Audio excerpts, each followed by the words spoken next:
Hola, soy Paco Sáez y este es el tercer y último vídeo dedicado a cómo aplicar la combinatoria a la seguridad de una contraseña.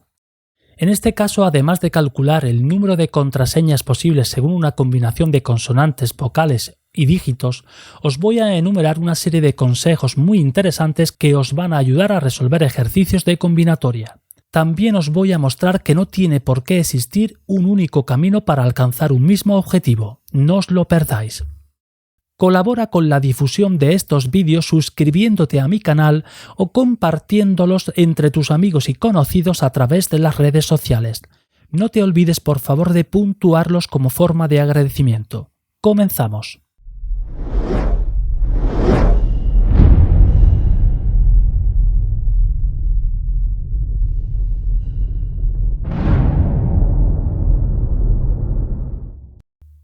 Hola a todos. Este es el tercer y último episodio en el que mediante el uso de la combinatoria intentamos medir la seguridad de una contraseña.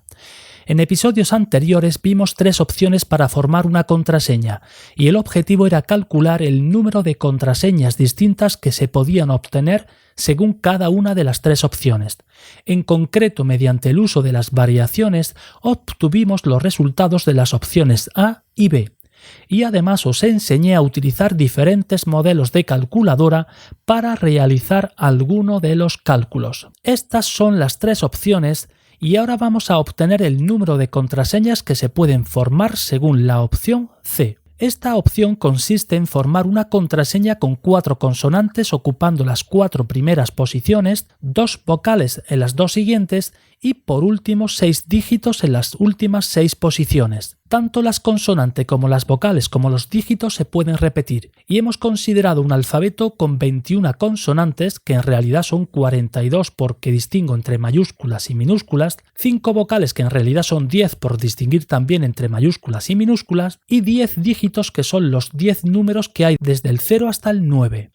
Comienzo como siempre simulando algunos ejemplos de contraseñas que podemos formar según las condiciones de la opción C. En el caso de las consonantes, vemos que cambiando el orden generamos contraseñas distintas. Vemos también que en cada ejemplo no aparecen las 21 consonantes que hay, sino una selección de 4. Y por último vemos que las consonantes se pueden repetir. La herramienta adecuada para contar el número de posibilidades son las variaciones con repetición de 42 elementos tomados de 4 en 4. 42 elementos porque hay 21 consonantes mayúsculas y otras 21 minúsculas. Esto supone un total de 3.111.696 posibilidades distintas. Con respecto a las vocales, al igual que en el caso de las consonantes, el orden en el que las coloquemos genera contraseñas distintas. No aparecen las 5 vocales en cada contraseña, sino una selección de 2 o incluso de una porque la misma se puede repetir. Y por último, como acabo de decir, las vocales se pueden repetir. Teniendo en cuenta esto, utilizamos de nuevo las variaciones con repetición de 10 elementos. Hay 5 vocales mayúsculas y otras 5 minúsculas tomadas de 2 en 2. Esto es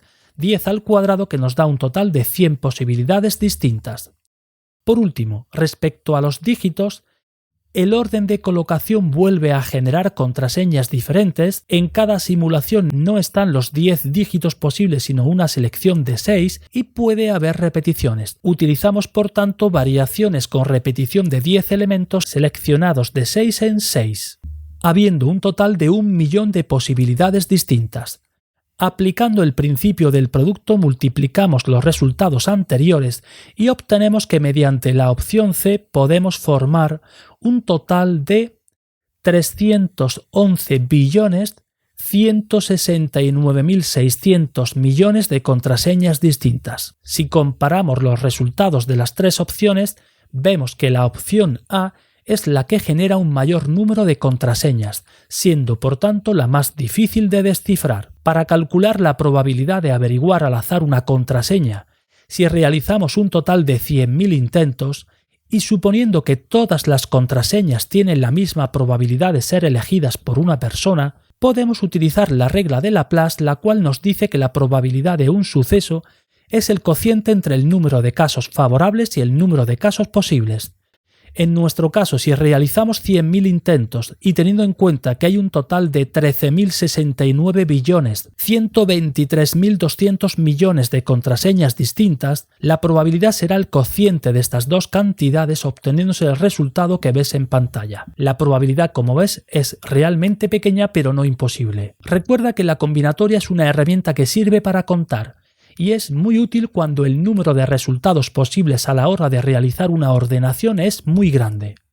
Os voy a dar a continuación una serie de consejos prácticos que os resultarán muy útiles a la hora de resolver ejercicios de combinatoria.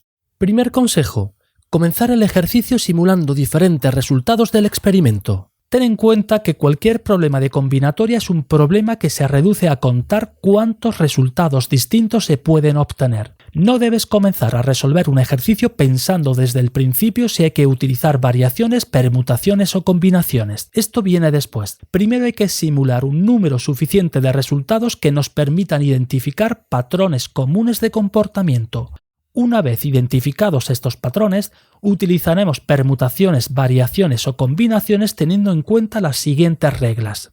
Si en un conjunto de n elementos se seleccionan todos e influye el orden, es decir, el orden distinto de los elementos genera resultados distintos, utilizaremos permutaciones. Si de un conjunto de elementos no se seleccionan todos e influye el orden, utilizaremos variaciones. Por último, cuando no se seleccionan todos los elementos y no influye el orden, hablaremos de combinaciones. Otro consejo importante es que intentéis dividir un problema complejo en partes más sencillas. En el caso de las contraseñas, estas se formaban combinando consonantes, vocales y dígitos.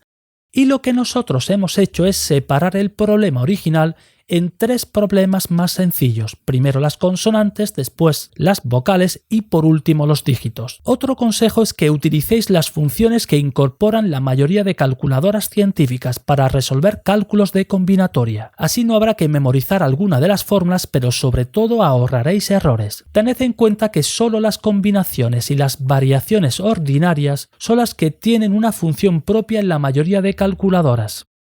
Pero cuidado, lo que nosotros llamamos variaciones, las calculadoras le denominan permutaciones. ¿Cuál es el motivo? No lo sé. A ver si alguien nos lo puede explicar. Mi último consejo es que no penséis que existe un único camino para resolver un problema. Pueden existir caminos distintos de los que un profesor o un libro os haya mostrado, y debéis experimentar y sobre todo preguntar. Os voy a enseñar un ejemplo de esto. Vamos a ver el mismo problema pero resuelto de una manera totalmente distinta. No pretendo confundiros, solo mostraros que no tiene por qué existir una única solución. Si recordamos, la opción A consistía en formar una contraseña con 5 consonantes, 3 vocales y 5 dígitos, y estos se podían repetir. Considerábamos un alfabeto de 21 consonantes y 5 vocales, distinguiendo entre letras mayúsculas y minúsculas. En la primera posición podemos seleccionar cualquiera de las 42 consonantes existentes, 21 mayúsculas y 21 minúsculas. Tenemos por tanto 42 posibilidades de elección. Por cada una de estas 42 posibilidades existen otras 42 con respecto a la posición 2, puesto que podemos volver a repetir cualquiera de las consonantes anteriores. Ocurre lo mismo con las posiciones 3, 4 y 5.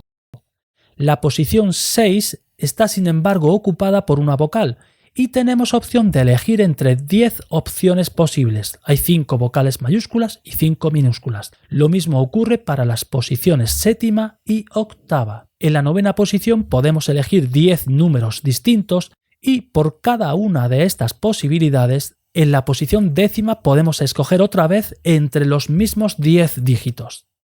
Igual para el resto de posiciones. Multiplicando los resultados anteriores y aplicando el principio del producto, obtenemos el mismo resultado que hemos obtenido anteriormente. Igual razonamiento podéis hacer para las opciones B y C. Mismo resultado, diferente planteamiento. ¿Cuál os gusta más? Bueno, con esto he terminado. No olvides visitar mi canal en YouTube para ver mis otros vídeos sobre materias relacionadas con las matemáticas, estadística y uso de calculadora. Te agradecería enormemente que comentaras y compartieras este vídeo con tus amigos y conocidos. Muchas gracias por tu tiempo. Un saludo.